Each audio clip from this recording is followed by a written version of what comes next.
शांति। आज की विषय है आध्यात्मिकता की से सदा खुशी अनुभव होती है। ये हम आप सबको कहेंगे कि आध्यात्मिकता की शक्ति देता है। आप हम सभी का परम प्यारा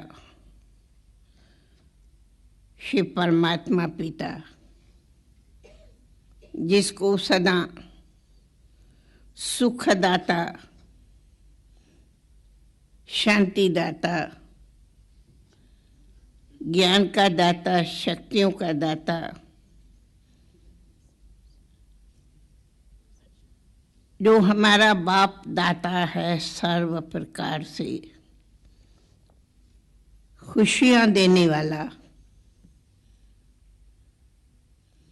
तब हम सवाल पूछते हूँ, गम किस चीज का? आप कहेंगे जीवन में गम आता, और हम सवाल करते गम किस चीज का, किस बात का गम करते?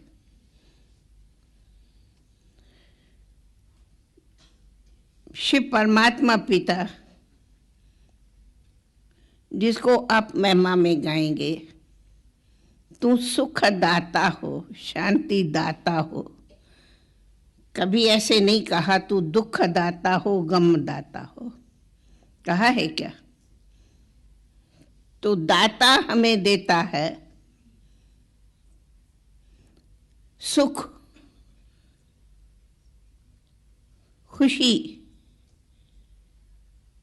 प्यार, शक्ति, सर्व के लिए वो दाता है। ऐसे नहीं कि वो किसके लिए दुख दाता है, किसके लिए सुख दाता है, नहीं। ये दुख सुख का कारण मनुष्य अपने आप है। उनका कारण ये है कि मनुष्य ने अपने आप को भुलाया है, मैं कौन हूं और मैं किसका संतान हूं। ये भुलाया है और मान लिया है मैं फलाने का बेटा हूँ, फलाने की बहू हूँ, पति हूँ, ये हूँ, तेरा मेरा ऐसी। तो ये सब जो अपनी अपनी मन की रचनाएं रची है, उस सब रचनाओं में साथ में दुखों का अनुभव कर रहे हो। मैं आप लोग से पूछती हूँ, ये सृष्टि चक्कर है जिसके अंदर ये एक प्रकृति का नियम है, दिन पीछे रात, रात पीछे दिन। तो पहले इसी पर ही गम करो, हे रात तू आती क्यों हो, हे दिन तू सदा क्यों नहीं रहते हो। कभी करो, होगा? नहीं। तो योगी के लिए कहा ही है, सर्दी गर्मी, सुख दुख, लाभ हानि, ये प्रकृति का नियम है, सो होगा ही। जो होना है होगा ही, टाइम अनुसार सब होता ही है। तो हम किस चीज का करते, किस बात का? तब कहा गम होता अपने अज्ञान से।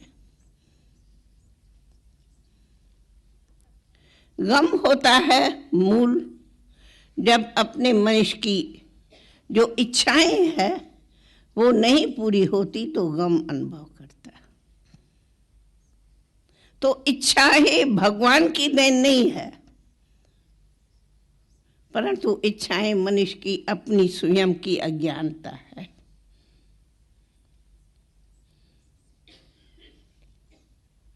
जब इच्छा नहीं पूरी होगी तो अंदर ही अंदर मन उदास होगा, तो इच्छा ने उदास बनाया, उदास माना गम का दास बने। हम उदास को कहती हूं गम का दास बन। पर ऐसी इच्छा ही क्यों करो जो दास बनो?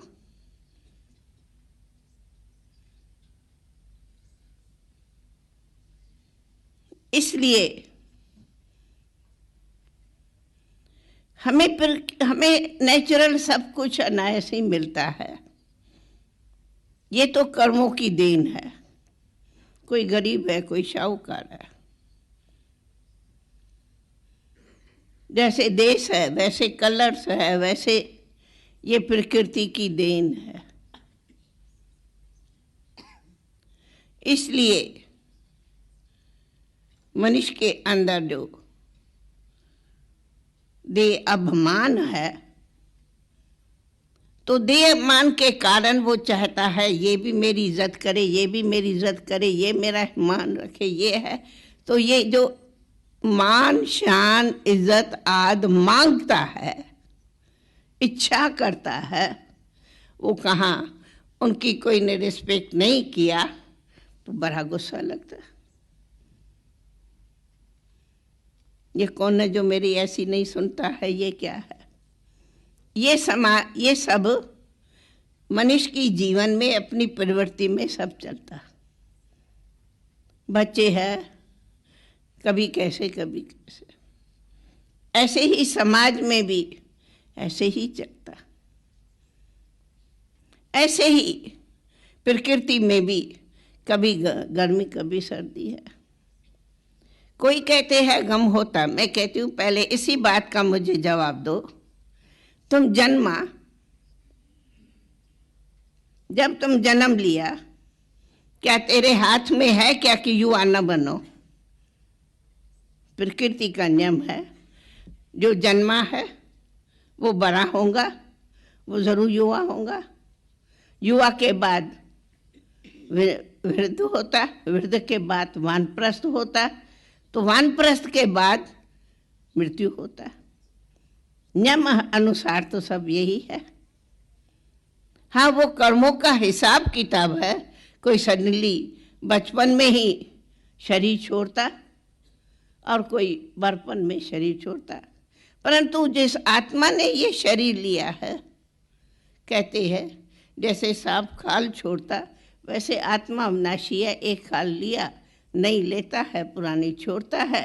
ये हिसाब कोई जल्दी छोड़ता है और कभी कोई बड़ा होके बाद जब बूढ़ा होता है तो छोड़ता है, पर छोड़ना तो है ही ना। सिंध में एक सितंबर को थी जन्मी, कान्हा भक्ति दादी के मन में थी। 15 बरस की थी बाबा से मिली, मंडली ने जिंदगी बदली। हुआ था दरस शिव नूर का भी, स्वर्ग सी एक नई दुनिया दिखी। रही साथ रब के जो अंत आदि, प्रकाश की मणि है अपनी दादी। वो प्यारी दादी, हो न्यारी दादी, सबकी दुलारी है हमारी दादी, हमारी दादी। दादी ने कहा 3 शब्द दादी के सदा याद करना।